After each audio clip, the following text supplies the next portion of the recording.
Hello friends, welcome back to my YouTube channel honest centre में। Friends, आज हम लोग आधुनिक भारत के टॉपिक जो है उत्तरकालीन मुगल सम्राट और भारत में यूरोपीय व्यापारिक कंपनियों के आगमन, इन दोनों टॉपिक को पूरा कंप्लीट करने वाले हैं, जिसमें क्राउन के जितने भी एक्स्ट्रा फैक्ट हैं उसको भी शामिल किया गया है ताकि एक भी प्रश्न ना छूटे। इसका पूरा ख्याल रखा गया है। यदि आपको ये वीडियो पसंद आए तो प्लीज चैनल को सब्सक्राइब कर लीजिएगा ताकि आने वाली पल पल अपडेट्स आप तक पहुंच सके। तो चलिए शुरू करते हैं। उत्तरकालीन मुगल सम्राट, ठीक है, उत्तरकालीन मुगल सम्राट गुरु गोविंद सिंह ने उत्तराधिकारी युद्ध में बहादुर शाह का साथ दिया। ठीक है, तो याद रखना जो बहादुर शाह थे ये तो औरंगजेब के पुत्र थे। ठीक है, इनका नाम क्या था? तो मुअज्जम नाम था, है ना। मतलब बहादुर शाह के तीन पुत्र थे। ठीक है, बहादुर शाह के तीन पुत्र, एक तो मुअज्जम, आजम और काम बख्श। उन्हीं के बीच उत्तराधिकारी का युद्ध हुआ था। ठीक है, इसमें गुरु गुरु गुरु गोविंद सिंह ने बहादुर शाह का साथ दिया था।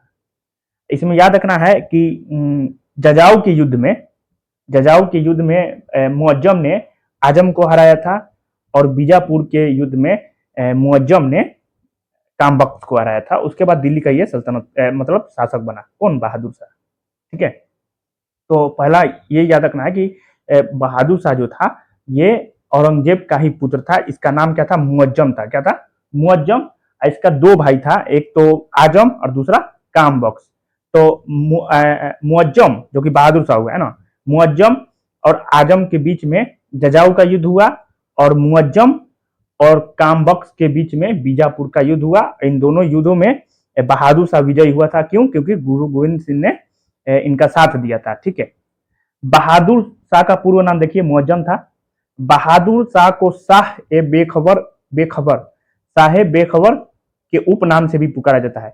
एक और चीज याद रखना है कि साहेब बेखबर जो है ये किसने कहा था? सबसे पहले तो खाफी खान ने कहा था। ठीक है, याद रखना है, खाफी खान ने साहेब बेखबर के नाम से उनको पुकारा था। 1707 ईस्वी में मुअज्जम शाह आलम प्रथम, है ना, शाह आलम प्रथम भी बोला जाता है मुअज्जम को। ठीक है, बहादुर शाह की उपाधि के साथ 65 वर्ष की आयु में दिल्ली का सम्राट बना। ठीक है, दिल्ली का सम्राट बना। इनका पूरा नाम अबुल नस सैयद कुतुबुद्दीन मोहम्मद शाह आलम बहादुर शाह बादशाह था। एक तो याद रखना है इनका नाम मुअज्जम भी था, शाह आलम भी था। ठीक है, शाह आलम प्रथम भी था। ठीक है, तीन मतलब दो नाम याद रखना है बहादुर शाह का, एक तो शाह आलम प्रथम और पहला जो हो जाएगा मुअज्जम। ठीक, बहादुर शाह ने खुतबे में अली के साथ वली का नाम जोड़ा। परिणाम स्वरूप लाहौर में हाजी यार मोहम्मद के साथ इनका विवाद हुआ। अंत में पुराना खुतबा ही पढ़ा गया। बहादुर शाह ने शांतिपूर्ण मैत्री की नीति अपनाई। ठीक है, याद रखना है, शांतिपूर्ण मैत्री की नीति किसने अपनाई थी? तो बहादुर शाह ने अपनाई थी। ठीक है, मददे मास अनुदानों को पूर्ण रूप से वंशानुगत बनाया तथा फिर से राज दरबार में होली खेलना प्रारंभ किया। याद रखना है कि राज दरबार में होली खेलना प्रारंभ किया था फिर से दोबारा ये बहादुर शाह का नाम मुअज्जम और शाह आलम प्रथम भी है। ठीक है, ये सब याद रखना है। सती प्रथा का समर्थन किया था। याद रखना है कि सती प्रथा का समर्थन भी बहादुर शाह प्रथम ने ही किया था। ठीक है, 1712 ईस्वी में जुल्फिकार खां की मदद से जहांदार जो है सिंहासन पर बैठा। ठीक है, जहांदार शासन सिंहासन पर बैठा किसकी मदद से? जुल्फिकार खां के मदद से। याद रखना है 1712 ईस्वी में। और जब जहांदार शाह जब आपको सिंहासन पर बैठा उस समय वजीर बनाया किसको? तो जुल्फिकार खां को। ये भी इंपोर्टेंट हो गया कि जहांदार शाह का वजीर कौन था? तो जुल्फिकार खां ही वजीर था उस समय, है ना। इसके शासन में एक नई परंपरा शुरू हुई, सत्ता प्राप्ति अमीरों का हस्तक्षेप। ठीक है, सत्ता प्राप्ति अमीरों का हस्तक्षेप, ये नई परंपरा शुरू हुई थी जहांदार शाह के शासन काल में।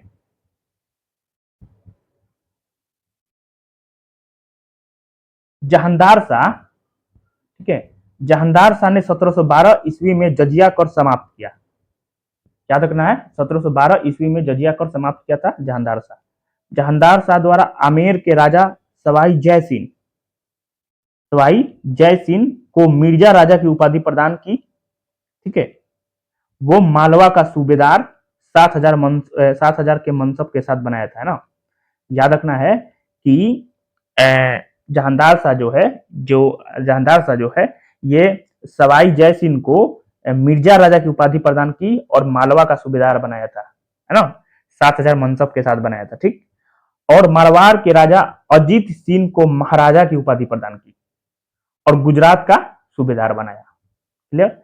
जहानदार शाह अत्यधिक भ्रष्ट व अनैतिक चरित्र का इंसान था एवं उस पर लाल कुंवर नामक एक रखैल का काफी प्रभाव था। उसका शासन में भी हस्तक्षेप था जिससे उनकी प्रतिष्ठा को काफी आघात हुआ। जहानदार शाह को अजीमुस्तान के बेटे फर्रुख सियर ने सैयद बंधुओं अब्दुल्ला खां एवं हुसैन अली खां के समर्थन से अपदस्थ कर 1713 ईस्वी को सिंहासन पर बैठा। मतलब 1713 में ही इसकी मृत्यु हो गई थी। जहानदार शाह को मतलब मरवा दिया गया था, ठीक है। फर्रुख सियर बना 1713 ईस्वी में, ठीक। इतिहासकार ताराचंद ने जहानदार शाह को लंपट मूर्ख उपनाम दिया। जहानदार शाह को लंपट मूर्ख उपनाम दिया किसने? ताराचंद ने, ठीक है।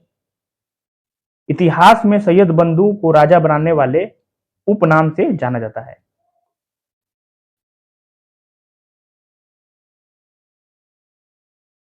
हैदराबाद राज्य के संस्थापक निजामुल मुल्क मुगल शासक फर्रुख सियर के दरबार में सबसे शक्तिशाली सदस्य थे, ठीक। हैदराबाद को तुरानियों ने एवं अवध को ईरानियों ने स्थापित किया, ठीक है। याद रखना है कि हैदराबाद को तुरानियों ने और अवध को ईरानियों ने स्थापित किया। फर्रुख सियर ने जोधपुर के शासक अजीत सिंह की पुत्री इंद्र कुंवरी से विवाह संपन्न किया। फर्रुख सियर को मुगल वंश का घृणित कायर कहा जाता है। फर्रुख सियर द्वारा 1713 ईस्वी में जजिया दोबारा लगाया गया। जहानदार शाह ने समाप्त किया था लेकिन दोबारा किसने शुरू किया? फर्रुख सियर ने, ठीक है। 1717 ईस्वी में समाप्त किया गया। मतलब फर्रुख सियर ने 1713 ईस्वी में जजिया दोबारा लगाया था और 1717 में समाप्त किया था। हालांकि मुगल सम्राटों में जजिया कर अंतिम रूप से मोहम्मद शाह रंगीला ने 1720 ईस्वी में हटाया, ठीक है। 18वीं शताब्दी में उपराज्यपाल मुर्शिद खान के नेतृत्व में 18वीं शताब्दी में उपराज्यपाल मुर्शिद खान के नेतृत्व में बंगाल मुगल नियंत्रण से अलग हो गया था। 1719 ईस्वी में 18 वर्ष की आयु में रोशन अख्तर मोहम्मद शाह की उपाधि के साथ अगला मुगल सम्राट बना। मतलब मोहम्मद शाह का दूसरा नाम क्या हो जाएगा? रोशन अख्तर। कब मुगल सम्राट बना था? तो ये 1719 ईस्वी में। एज कितना था? 18 वर्ष के काल में, ठीक है। 18 वर्ष की आयु में ये बना था मोहम्मद शाह, रंगीला बादशाह इसको भी बोला जाता है, ठीक है। हैदर बेग तुरानी सैनिक ने 9 अक्टूबर 1720 ईस्वी को, ठीक है, यहाँ देखिए 1719 ईस्वी में हैदर बेग ने 9 अक्टूबर 1720 ईस्वी को सैयद बंधु हुसैन अली खां की हत्या कर दी। मोहम्मद शाह ने निजामुल मुल्क को आसफ जाह एवं सआदत खां को बुरहानुल मुल्क की उपाधि प्रदान की। कितने? तो ये मोहम्मद शाह रंगीला बादशाह ने, ठीक है। मोहम्मद शाह के समय में उर्दू व संगीत का सर्वाधिक विकास हुआ। यहाँ से भी क्वेश्चन बन सकता है कि मोहम्मद शाह के समय में उर्दू व संगीत का सर्वाधिक विकास हुआ। सदारंग और अदारंग उसके प्रसिद्ध संगीतज्ञ थे, ठीक है। कौन? तो मोहम्मद शाह के, है ना। मोहम्मद शाह का संगीतज्ञ कौन था? तो सदारंग और अदारंग। 1722 ईस्वी में आगरा की सूबेदारी सवाई जयसिंह को दी गई थी। ईरान के सम्राट नादिर शाह ने 1739 ईस्वी को दिल्ली पर आक्रमण किया। इस दौरान मोहम्मद शाह दिल्ली का शासक था। दोनों के मध्य 1739 ईस्वी में करनाल का युद्ध हुआ, ठीक है। मोहम्मद शाह रंगीला बादशाह और नादिर शाह के बीच में करनाल का युद्ध हुआ था 1739 ईस्वी में, ठीक है। नादिर शाह को ईरान का नेपोलियन कहा जाता है। नादिर शाह ने लगभग 70 करोड़ रुपए की धनराशि और तख्ते ताउस, ठीक है, तख्ते ताउस शाहजहां द्वारा निर्मित था। जो तख्ते ताउस था ये शाहजहां द्वारा निर्मित था तथा कोहिनूर हीरा लेकर फारस वापस गया। मोहम्मद शाह तख्ते ताउस मतलब मयूर सिंहासन पर बैठने वाला अंतिम मुगल बादशाह था। जो मोहम्मद शाह जो था ये तख्ते ताउस या मयूर सिंहासन पर बैठने वाला अंतिम मुगल बादशाह था, ठीक है।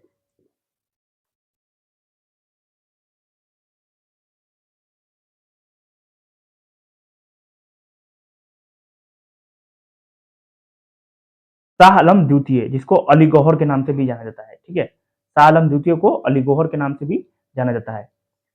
के शासन के दौरान 1803 ईस्वी में अंग्रेजों ने दिल्ली पर अधिकार कर लिया। मतलब अंग्रेजों ने जो दिल्ली पर अधिकार किया था वो शाह आलम द्वितीय मतलब अली गौहर के शासनकाल में ही मतलब अधिकार किया था, याद रखना है। 1761 ईस्वी में मराठा और अहमद शाह अब्दाली की सेना के मध्य पानीपत का तृतीय युद्ध हुआ। इसमें मराठों की पराजय हुई थी, ठीक है। अहमद शाह अब्दाली का वास्तविक नाम अहमद खां था। इसने भारत पर 8 बार आक्रमण किया।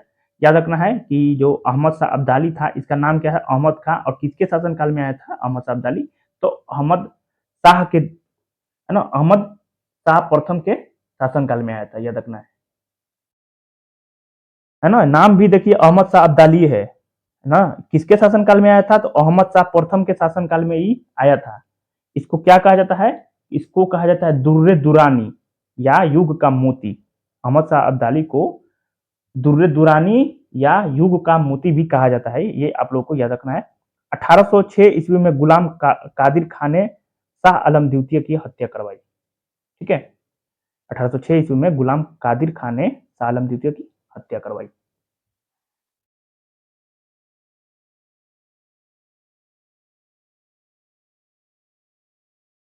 बहादुर शाह जफर अंतिम मुगल सम्राट था।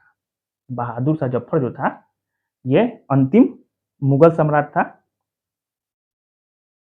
1857 ईस्वी की क्रांति में भाग लेने के कारण अंग्रेजों द्वारा बहादुर जफर को कैद कर रंगून भेज दिया गया। हीरा महल लाल किला में स्थित है। हीरा महल बहादुर शाह जफर द्वारा बनवाया गया था। याद रखना है, हीरा महल जो है किसके द्वारा बनवाया गया था, बहादुर शाह जफर के द्वारा बनवाया गया था। हयात बख्श बाग भी लाल किला में स्थित है, ठीक है। मुगल शासकों का 1857 ईस्वी तक 200 वर्षों तक लाल किला निवास स्थान रहा।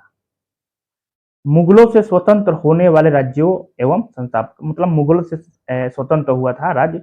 याद रखना है, सब जो राज्य है ये मुगलों से स्वतंत्र हुआ था। एक तो अवध ये स्वतंत्र हुआ था मुगल से, सादत खां संस्थापक था। हैदराबाद भी स्वतंत्र हुआ था, इसका जो शासक था या संस्थापक कौन था, चिनकलिज खां या निजामुल मुल्क आसफ जाह, है ना। एक तो अवध हो गया, दूसरा हैदराबाद हुआ, तीसरा रुहेलखंड। रुहेलखंड का संस्थापक कौन था, वीर दाऊद एवं अली मोहम्मद खां। चौथा कौन था, तो बंगाल, इसका संस्थापक मुर्शिद कुली खां। कर्नाटक, 5वां नंबर कर्नाटक, सादतुल्ला खां। छठा भरतपुर, चूड़ामन एवं बदन सिंह। जयपुर, सवाई जय सिंह। 8वां मैसूर, हैदर अली, है ना। मतलब 8 को ऐसा राज्य है जो मुगल से स्वतंत्र हुआ था। ये सब याद रखना है, अवध, हैदराबाद, रुहेलखंड, बंगाल, कर्नाटक, भरतपुर, जयपुर, मैसूर, है ना। मतलब ये याद रखना है, इसमें से कोई एक दे देगा, पूछेगा कौन जो है स्वतंत्र नहीं हुआ था, है ना। तो ये सब याद रखना है, उसका संस्थापक भी याद रखना है, ठीक है। भारत के त्रिपुरा राज्य में माणिक्य वंश का शासन था। भारत के त्रिपुरा राज्य में माणिक्य वंश का संस्थापक था, सॉरी शासन था, है ना।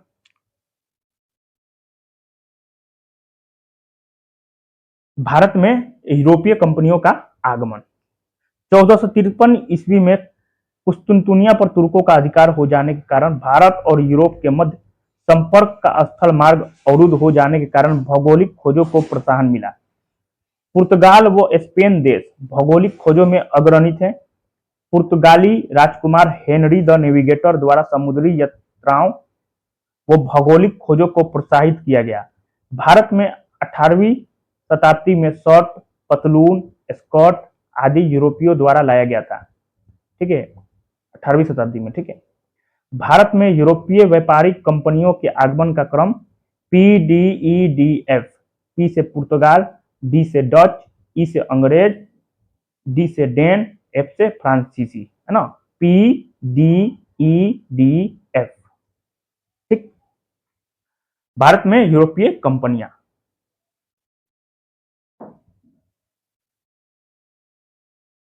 पुर्तगाल, पुर्तगाल के कंपनी का नाम क्या था, तो एस्तादो दो इंडिया। क्या नाम था, एस्तादो दो इंडिया नाम था। पुर्तगाल के जो कंपनी का नाम था क्या था, एस्तादो दो इंडिया। इसका स्थापना कब हुआ था, 1498 में, ठीक है। हॉलैंड के मतलब डच हो गया है ना, क्या हो जाएगा डच, हॉलैंड को ही डच को ही हॉलैंड कहा जाता है। इसका था वेरेंगदे ओस्टे इंडीसे कंपनी, वेरेंगदे ओस्ट इंडीसे कंपनी, ये हॉलैंड का कंपनी है। 1602 ईस्वी में इसका स्थापना हुआ था।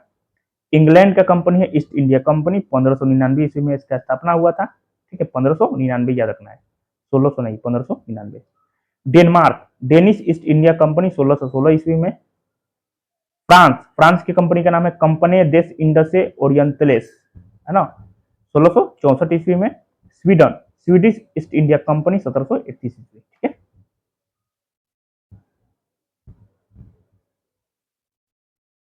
अमेरिका के समुद्री मार्ग की खोज कोलंबस ने, ऑस्ट्रेलिया के कैप्टन कुक ने, तस्मानिया एवं न्यूजीलैंड न्यूजीलैंड की तस्मान ने, है ना। अमेरिका का खोज किसने किया था, कोलंबस ने। ऑस्ट्रेलिया का कैप्टन कुक ने किया था, और तस्मानिया एवं न्यूजीलैंड को तस्मान ने किया था। केप ऑफ गुड होप दक्षिण अफ्रीका की बार्थोलोम्यू डियाज ने की थी। जो केप ऑफ गुड होप है, किसने खोजा था, बार्थोलोम्यू डियाज ने। ठीक है, पुर्तगाली, वास्को डिगामा ने 17 मई 1498 ईस्वी को भारत के पश्चिमी तट पर स्थित कालीकट, इसका वर्तमान नाम क्या है, कोझिकोड, बंदरगाह पर पहुंचकर भारत और यूरोप के मध्य नए समुद्री मार्ग की खोज की। वास्को डिगामा के बाद 1500 ईस्वी में दूसरी पुर्तगाली यात्री पेट्रो अल्ब्रेज कैब्राल, है ना, जो दूसरा पुर्तगाली था कौन था, पेट्रो अल्ब्रेज कैब्राल, जो कि 1500 ईस्वी में आया था, कालीकट आया। इनके द्वारा 1505 ईस्वी में श्रीलंका की खोज की गई। याद रखना है, पेट्रो अल्ब्रेज कैब्राल के द्वारा ही श्रीलंका की खोज की गई थी 1505 ईस्वी में। पेट्रो अल्ब्रेज कैब्राल के द्वारा ही 1505 ईस्वी में श्रीलंका की खोज की गई थी। अब फिर दोबारा कब आया था वास्को डिगामा, 1501 में। वास्को डिगामा फिर दोबारा आया था 1501 ईस्वी में, ये याद रखना है। ठीक है, 1503 ईस्वी अल्फांसो द अल्बुकर्क द्वारा कोचीन में दुर्ग किला बनवाया, जो भारत में प्रथम यूरोपीय दुर्ग भी थे, है ना। पुर्तगालियों द्वारा 1503 ईस्वी में कोचीन में अपनी प्रथम व्यापारिक कोठी की स्थापना की, एवं अपनी दूसरी फैक्ट्री 1505 ईस्वी में कन्नूर में स्थापित की। कहा, कन्नूर में। ठीक है, 1505 ईस्वी में फ्रांसिस्को द अल्मेडा भारत में प्रथम पुर्तगाली वायसराय बनकर आया। ठीक है, जो फ्रांसिस्को द अल्मेडा था 1505 ईस्वी में भारत में प्रथम पुर्तगाली वायसराय बनकर आया था। इसने ब्लू वाटर पॉलिसी, याद रखना है कि ब्लू वाटर पॉलिसी किसने अपनाया था, तो फ्रांसिस्को द अल्मेडा ने। ठीक है, शांत जल की नीति कहा जाता है। ठीक है, 1509 ईस्वी में अल्फांसो द अल्बुकर्क को पुर्तगाली का वायसराय नियुक्त किया गया। इसको भारत में पुर्तगाली साम्राज्य का वास्तविक संस्थापक माना जाता है। ठीक है, याद रखना है, वास्तविक संस्थापक माना जाता है अल्बुकर्क को। ठीक, बारबोसा ने अल्बुकर्क के दुभाषीय के रूप में कार्य किया। इसने 1500 मतलब बारबोसा ना, बारबोसा जो है अल्बुकर्क के दुभाषीय के रूप में कार्य किया, मतलब दो भाषा का प्रयोग करता था ये, मतलब एक ट्रांसलेटर रखा था बारबोसा, है ना। बारबोसा अल्बुकर्क के दूरभाषियों के रूप में कार्य किया, कौन, तो बारबोसा। ठीक है, उस समय पुर्तगाली लैंग्वेज बोलता था, तो इसको ये ट्रांसलेट करता होगा, है ना, बारबोसा। ठीक, इसने 1510 ईस्वी में बीजापुर के शासक यूसुफ आदिल शाह से गोवा की लड़ाई लड़ी और गोवा को जीता, 1510 ईस्वी में। ठीक है, इनक्विजिशन पुर्तगालियों के द्वारा स्थापित धार्मिक न्यायाधिकरण थे। ठीक, पुर्तगाली खुद को सागर का स्वामी कहते थे। पुर्तगाली जो है खुद को सागर का स्वामी कहते थे। अल्बुकर्क ने गोवा में सती प्रथा पर प्रतिबंध लगाया। याद रखना है कि जो अल्बुकर्क है, गोवा में सती प्रथा पर प्रतिबंध लगाया था अल्बुकर्क ने, है ना। वायसराय नीनू डी कुन्हा द्वारा 1530 ईस्वी में कोचीन के स्थान पर गोवा को राजधानी बनाया। याद रखना है, नीनो डी कुन्हा जो है, ठीक है, गोवा को राजधानी बनाया था, कोचीन के स्थान पर गोवा को राजधानी बनाया था।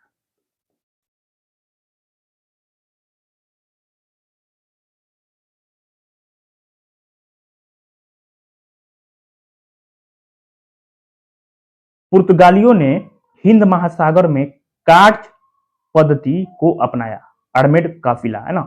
याद रखना है, पुर्तगालियों ने हिंद महासागर में कौन सी पद्धति अपनाया? कार्ड पद्धति को अपनाया।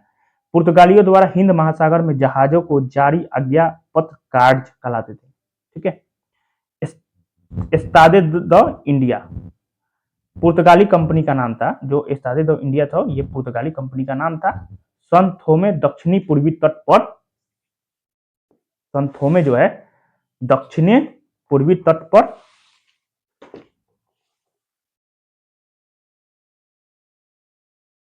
पुर्तगालियों की एकमात्र बस्ती थी। सन थोमे जो है ये दक्षिणी पूर्वी तट पर पुर्तगालियों की एकमात्र क्या थी? बस्ती थी। क्या थी? बस्ती। भारत में तंबाकू की खेती, जहाज निर्माण पुर्तगालियों ने शुरू किया। एक तो याद रखना है कि तंबाकू की खेती और जहाज निर्माण किसने शुरू किया था? तो पुर्तगालियों ने शुरू किया था। ठीक है। पुर्तगालियों द्वारा 1556 ईस्वी में गोवा में प्रथम प्रिंटिंग प्रेस की स्थापना की। 1556 ईस्वी में गोवा में प्रथम प्रिंटिंग प्रेस की स्थापना किसने की थी? तो याद रखना है पुर्तगालियों द्वारा ही किया गया था, है ना, प्रिंटिंग प्रेस की स्थापना। पुर्तगालियों ने भारत में गोथिक स्थापत्य शैली की शुरुआत की। ठीक है। पुर्तगालियों ने भारत में गोथिक स्थापत्य शैली की शुरुआत की। केंद्र शासित प्रदेश दादर और नागर हवेली 1954 ईस्वी तक पुर्तगाली उपनिवेश था। 2 अगस्त 1954 को स्वतंत्रता मिली। 1961 में भारत संघ में गोवा का मुक्त कराने के लिए 18 दिसंबर 1961 को भारतीय सेना ने ऑपरेशन विजय चलाया। ठीक है। मुक्त मतलब गोवा को मुक्त कराने के लिए कौन सा ऑपरेशन चलाया गया था? ऑपरेशन विजय। कब? तो 18 दिसंबर 1961 को। ठीक है। 19 दिसंबर 1961 को गोवा दमन दीव को मुक्त करवा दिया गया। पुर्तगाली शासन को समाप्त करने वाले इंस्ट्रूमेंट ऑफ सरेंडर पर हस्ताक्षर किए गए। गोवा के चर्चों और कॉन्वेंट को पुर्तगालियों द्वारा बनाया गया। याद रखना है गोवा के जितने भी चर्च हैं और कॉन्वेंट है किसके द्वारा बनाया गया था? पुर्तगालियों द्वारा। ठीक है। डच, जिसको हॉलैंड कहा जाता है। ठीक है। पुर्तगाली के तत्काल बाद डच लोग भारत आए। पहला डच यात्री कार्नेलिस डी हाउटमैन 1596 ईस्वी में भारत के पूर्व सुमात्रा पहुंचा। ठीक है।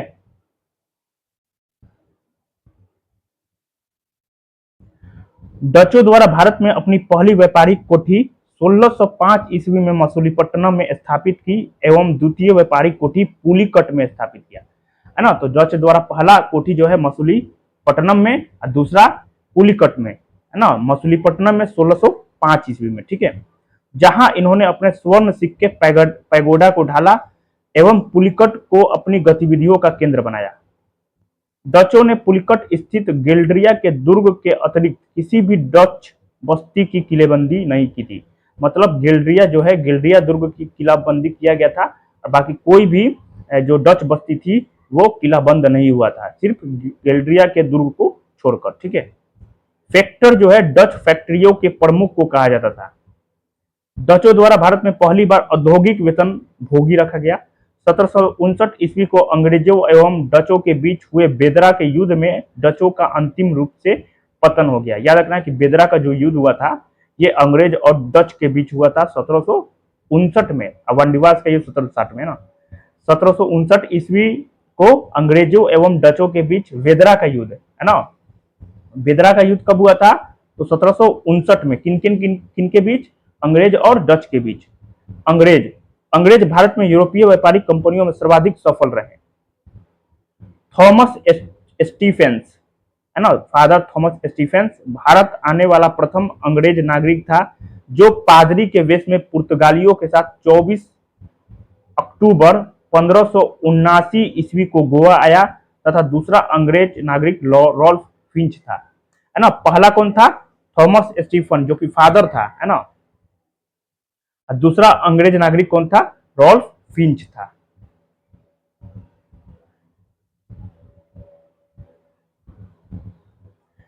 जिसने सूरत में व्यापार हेतु फरमान प्राप्त करने का प्रयास किया।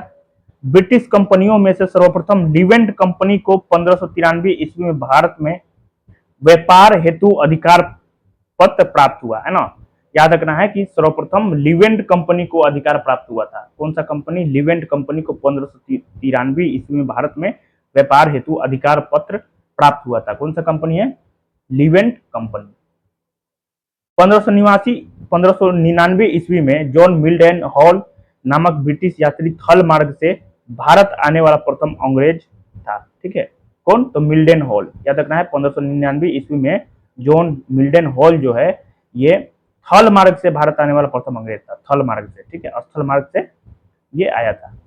24 सितंबर 1599 ईस्वी अंग्रेज ईस्ट इंडिया कंपनी की स्थापना हुई। कब? तो 24 सितंबर, याद रखना है, 24 सितंबर 1599, 24 सितंबर 1599, ठीक है, जिसे 31 दिसंबर 1600 ईस्वी में महारानी एलिजाबेथ प्रथम ने पूर्व के साथ व्यापार हेतु 15 वर्षों का अधिकार पत्र प्रदान किया। ठीक है, स्थापना कब हुआ था? 1599 में, अधिकार प्राप्त हुआ 1600 ईस्वी में। ठीक है,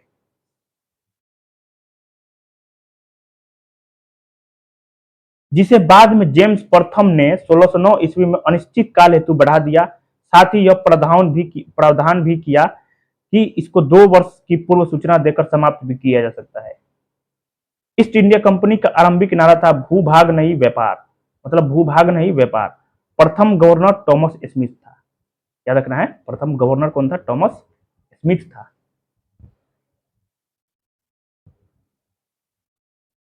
भारत आने वाला कंपनी का प्रथम जहाज हेक्टर था। क्या था? हेक्टर, जिसको हॉकिंस 24 अगस्त 1608 ईस्वी को लेकर पहुंचा। इस काफिले में रेड ड्रैगन नामक जहाज भी शामिल था, जिसका कमांडर विलियम किलिंग था। कौन था? William killing. Captain Hawkins Mughal दरबार में जाने वाला प्रथम अंग्रेज था। कैप्टन हॉकिंस जो है मुगल दरबार में जाने वाला प्रथम अंग्रेज था, जो जेम्स प्रथम के राजदूत के रूप में अप्रैल 1608 ईस्वी में जहांगीर के दरबार में पहुंचा। जहांगीर ने हॉकिंस को सूरत में व्यापार की अनुमति दी। फिर अंग्रेजों ने 1608 ईस्वी में सूरत में फैक्ट्री स्थापित की, किंतु पुर्तगालियों के विरोध के कारण अनुमति रद्द कर सूरत छोड़ने का आदेश दिया। किंतु सूरत के व्यापारियों ने कैप्टन बेस्ट के अधीन 2 अंग्रेजी जहाजों को सूरत में रहने की अनुमति दी। 1611 ईस्वी में दक्षिणी पूर्वी समुद्र तट पर सर्वप्रथम अंग्रेजों द्वारा मसूलीपट्टनम में व्यापारिक कोठी की स्थापना की। 1612 ईस्वी में कैप्टन बेस्ट ने सूरत बंदरगाह को जीतकर पुर्तगालियों का एकाधिकार समाप्त कर दिया। याद रखना है, 1612 ईस्वी में कैप्टन बेस्ट ने सूरत बंदरगाह को जीतकर, है ना, सूरत बंदरगाह को जीतकर पुर्तगालियों का एकाधिकार समाप्त कर दिया। परिणाम स्वरूप 6 फरवरी 1613 ईस्वी को जहांगीर ने एक शाही फरमान के द्वारा अंग्रेजों को सूरत में थॉमस एल्डवर्थ के नियंत्रण में व्यापारिक कोठी स्थापित करने की अनुमति दी। ठीक है,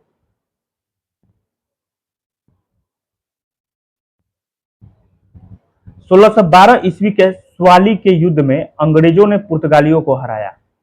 कब हुआ था? 1612 ईस्वी में स्वाली का युद्ध हुआ था। स्वाली, है ना, 1612 ईस्वी में स्वाली का युद्ध किनके बीच हुआ था? अंग्रेज और पुर्तगालियों के बीच हुआ था। इस युद्ध के बाद पुर्तगालियों का वाणिज्यिक एकाधिकार समाप्त हुआ। इस युद्ध के बाद अंग्रेजों ने नौसेना विकसित की थी। स्वाली के युद्ध के बाद ही नौसेना विकसित किया गया था अंग्रेजों द्वारा। ठीक है, याद रखना है, स्वाली का जो युद्ध हुआ था 1612 ईस्वी में हुआ था। क्लियर? आगे देखिए, 1615 ईस्वी में सम्राट जेम्स प्रथम द्वारा सर थॉमस रो को अपना राजदूत नियुक्त कर मुगल सम्राट जहांगीर के दरबार में भेजा 1615 ईस्वी में। ठीक है, जो फरवरी 1619 ईस्वी तक भारत में रहा। सर थॉमस रो जहांगीर एवं खुर्रम से अंग्रेज हेतु कुछ व्यापारिक छूट प्राप्त करने में कामयाब हुआ।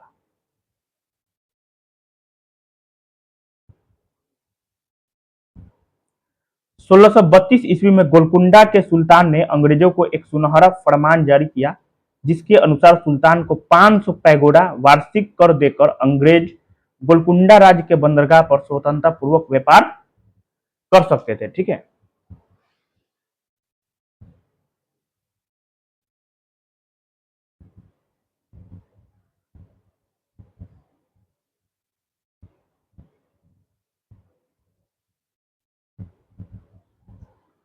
पूर्वी तट पर अंग्रेजों का प्रथम कारखाना 1633 ईस्वी में उड़ीसा में बालासोर व हरिहरपुरा में स्थापित किया। ठीक है, 1639 ईस्वी में फ्रांसिस डे नामक अंग्रेज ने चंद्रगिरी के राजा दरमेला वेंकटप्पा से मद्रास पट्टे पर लिया तथा यहाँ 1641 ईस्वी में अंग्रेजों ने फोर्ट सेंट जॉर्ज नामक किला बनाया। 1641 1641 ईस्वी में, याद रखना 1641 ईस्वी में अंग्रेजों ने फोर्ट सेंट जॉर्ज नामक किला बनाया था। ठीक है, कहाँ? तो मद्रास में। फोर्ट सेंट जॉर्ज कहाँ है? तो ये मद्रास में स्थित है, जो भारत में अंग्रेजों का प्रथम किला एवं प्रथम प्रेसिडेंसी थी। फ्रांसीसी डे को ही मद्रास का संस्थापक माना जाता है। 1651 ईस्वी में सासूजा से अनुमति प्राप्त कर ब्रिजमैन द्वारा बंगाल में 1652 ईस्वी में हुगली नामक स्थान पर बंगाल के प्रथम अंग्रेज कारखाने की स्थापना की। बंगाल के सूबेदार शाह सूजा ने 1651 ईस्वी में एक अंग्रेज डॉक्टर बॉटन के द्वारा अपने हरम की एक स्त्री का उपचार करने पर एक निशान विशेष फरमान था, है ना, द्वारा 3000 रुपए वार्षिक कर के बदले बंगाल में व्यापार का विशेष अधिकार प्रदान किया।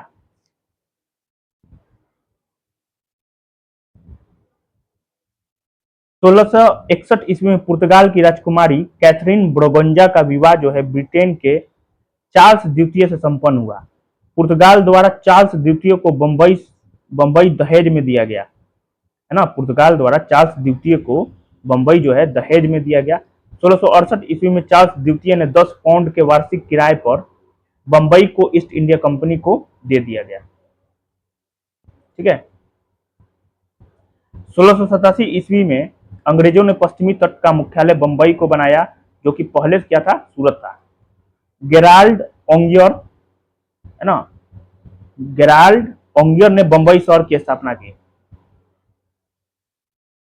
जॉर्ज ऑक्सीडेन बंबई का पहला गवर्नर था। याद रखना है, जॉर्ज ऑक्सीडेन जो है, जॉर्ज ऑक्सीडेन बंबई का पहला गवर्नर था। विलियम हेजेज बंगाल का प्रथम अंग्रेज गवर्नर था। विलियम हेजेज बंगाल का प्रथम अंग्रेज गवर्नर था। 1698 से 99 ईस्वी में बंगाल के सूबेदार अजमुस्तान की अनुमति प्राप्ति के बाद कंपनी ने जमींदार इब्राहिम खां से 1200 रुपए में तीनों गांव गोविंदपुर, सुतानाती, कालीकता की जमींदारी खरीद के इनको मिलाकर आधुनिक कलकत्ता की नींव 1699 ईस्वी में जॉब चर्नाक द्वारा डाली गई। वो सम्राट विलियम तृतीय के नाम पर फोर्ट विलियम के किले का निर्माण करवाया। ठीक है। 1715 ईस्वी में जॉन सरमन के नेतृत्व में एक ब्रिटिश दूत मंडल व्यापारिक रियायतें प्राप्त करने हेतु मुगल बादशाह फर्रुख सियर से मिला। फर्रुख सियर द्वारा 1717 ईस्वी में फरमान जारी कर बंगाल में 3000 रुपए वार्षिक कर के बदले में कंपनी के व्यापार को सीमा शुल्क से मुक्ति प्रदान की। इस फरमान को कंपनी का मैग्ना कार्टा कहा। इंग्लिश ईस्ट इंडिया कंपनी को जॉन कंपनी के नाम से भी जाना जाता था। ठीक है, कौन सा कंपनी? जॉन कंपनी, है ना। Calcutta British east India company का क्या था? मुख्यालय था। ब्रिटिश ईस्ट इंडिया कंपनी की स्थापना के दौरान भारत का मुगल सम्राट अकबर था, किंतु भारत में प्रथम ब्रिटिश फैक्ट्री की स्थापना के दौरान सम्राट जहांगीर था। ठीक है। अब आ गया डेनमार्क की ईस्ट इंडिया कंपनी 1616 ईस्वी में स्थापित हुई। इसने 1620 ईस्वी में प्रथम डेनिश व्यापारिक समझौते के द्वारा त्रेकोबार मतलब तमिलनाडु में एवं 1676 ईस्वी में श्रीरामपुर में अपना व्यापारिक कोठी स्थापित की। श्रीरामपुर डेनमार्क की कंपनी का प्रमुख केंद्र व मुख्यालय था। 1745 ईस्वी में डेनमार्क ने अपनी भारतीय वाणिज्यिक कंपनी को अंग्रेज को बेच दिया। ठीक है। फ्रांसीसी कंपनी यूरोपीय कंपनियों में सबसे अंत में भारत आई। 1668 ईस्वी में फ्रांसिस कैरो, इसको फ्रैंकाइस कैरोन भी कहा जाता है, द्वारा सूरत में अपने पहले फ्रेंच व्यापारिक कारखाना स्थापित किया। 1669 ईस्वी में मरकारा ने गोलकुंडा के सुल्तान से आज्ञा प्राप्त कर मसूलीपट्टनम में दूसरी फ्रेंच फैक्ट्री स्थापित की। बंगाल के तत्कालीन नवाब इब्राहिम खान ने 1673 ईस्वी में हुगली नदी के किनारे चंद्रनगर स्थापित किया था। कौन? तो इब्राहिम खान ने 1673 ईस्वी में हुगली नदी के किनारे चंद्रनगर स्थापित किया था। फ्रांसीसी व्यापारिक कंपनियों ने 1673 ईस्वी में पांडिचेरी में अपने ठिकाने बनाए। 1674 ईस्वी में फ्रैंको मार्टी ने पांडिचेरी नामक तीसरे फ्रेंच बस्ती बसाई एवं पांडिचेरी में फोर्ट लुई का निर्माण भी किया। फ्रैंको मार्टिन पांडिचेरी का प्रथम गवर्नर बना। फ्रांसीसी कंपनी का मुख्यालय कहाँ था? पांडिचेरी था। ठीक है। डुप्ले 1741 से 42 ईस्वी में पांडिचेरी का गवर्नर बना, किंतु वह पहले चंद्रनगर का गवर्नर था। डुप्ले जो था चंद्रनगर का गवर्नर था। डुप्ले प्रथम व्यक्ति था जिसने भारत में यूरोपीय साम्राज्य की नींव रखी। उसने प्रथम बार यूरोपीय सेना को भारतीय खर्च पर भारतीय राजदार में नियुक्त किया था, है ना। डुप्ले जो है यूरोपीय सेना को भारतीय खर्च पर भारतीय राजदरबार में नियुक्त करवाया, है ना। ये इंपॉर्टेंट हुआ, याद रखना है। 1746 से 61 ईस्वी 1746 से 61 ईस्वी के मध्य 3 आंग्ल फ्रांस युद्ध हुआ, जिसको कर्नाटक युद्ध के नाम से जाना जाता है। प्रथम आंग्ल फ्रांस युद्ध या प्रथम कर्नाटक युद्ध बोला जाता है ना। प्रथम आंग्ल फ्रांस बोले या प्रथम कर्नाटक युद्ध बोले, एक ही हो जाएगा ना। प्रथम आंग्ल फ्रांस युद्ध 1746 से 48 ईस्वी में ऑस्ट्रिया के उत्तराधिकार के युद्ध से प्रभावित था। 1748 ईस्वी में एला सफेल की संधि द्वारा ऑस्ट्रिया का उत्तराधिकारी युद्ध जो है समाप्त हुआ था। ठीक है, इसी संधि के तहत प्रथम आंग्ल फ्रांस युद्ध समाप्त हुआ। याद रखना है कि जो प्रथम आंग्ल फ्रांस युद्ध है इसको प्रथम कर्नाटक युद्ध भी बोला जाता है। प्रथम आंग्ल फ्रांस युद्ध कब हुआ था? 1746 से 48 ईस्वी में ऑस्ट्रिया के उत्तराधिकार के युद्ध से प्रभावित था। एला सपेल की संधि 1748 ईस्वी में हुआ। इसी संधि के द्वारा क्या हुआ? प्रथम आंग्ल फ्रांस युद्ध समाप्त हुआ। ठीक है, दूसरा आंग्ल फ्रांस युद्ध 1749 से 54 ईस्वी में हुआ। इसमें फ्रांसीसी गवर्नर डुप्ले की पराजय हुई। उसे भारत से वापस बुलाकर उसकी जगह गोडेहू को अगला फ्रांसीसी गवर्नर बनाया गया। पांडिचेरी की संधि जो है जनवरी 1755 ईस्वी के साथ युद्ध विराम हुआ। तीसरा आंग्ल फ्रांस युद्ध 1756 से 63 ईस्वी के बीच हुआ, जो 1756 ईस्वी में संपन्न हुए सप्तवर्षीय युद्ध का एक अंत था। पेरिस की संधि होने पर यह युद्ध समाप्त हुआ। 1760 ईस्वी में ब्रिटिश सेना द्वारा सर आयर कुक के नेतृत्व में वांडीवास की लड़ाई में फ्रांसीसियों को पूरी तरह पराजित किया, है ना। वांडीवास का युद्ध कब हुआ था? 1760 ईस्वी में ब्रिटेन और फ्रांस के बीच। और वेदरा का युद्ध कब हुआ था? 1759 ईस्वी में अंग्रेज और डचों के बीच। ठीक है, यही ना है, याद रखना है ना। वांडीवास की लड़ाई 1760 में हुआ था भारत और फ्रांस के बीच, सॉरी ब्रिटेन और फ्रांस के बीच। भारत में फ्रांसीसियों की प्रथम कोठी फ्रैंक कैरो के द्वारा सूरत में 1668 ईस्वी में स्थापित की गई। 1674 ईस्वी में फ्रांसीसी कंपनी के निर्देशक फ्रांसिस मार्टिन ने वर्ली कोंडापुरम के सूबेदार शेर खान लोधी से पुडुचेरी नामक एक गांव प्राप्त किया, जो कालांतर में पांडिचेरी के नाम से जाना गया। 1761 ईस्वी में पांडिचेरी को अंग्रेजों ने फ्रांसीसियों से छीन लिया। 1763 ईस्वी में संपन्न हुई पेरिस संधि के द्वारा अंग्रेजों ने चंद्रनगर को छोड़कर शेष अन्य प्रदेशों को वापस दे दिया, जो 1749 ईस्वी तक फ्रांसीसी कब्जे में थे, तथा ये प्रदेश भारत की आजादी तक फ्रांसीसी के कब्जे में ही रहे। 1789 ईस्वी से फ्रांस में व्यापक सामाजिक और राजनीतिक उथल-पुथल का दौर शुरू हुआ। फ्रांसीसी शासन के 280 वर्षों के बाद 1954 ईस्वी में पुडुचेरी भारत का केंद्रशासित प्रदेश बना। फ्रांसीसी शहर के 280 वर्षों के बाद 1954 ईस्वी में पुडुचेरी भारत का केंद्र शासित प्रदेश बना। धन्यवाद।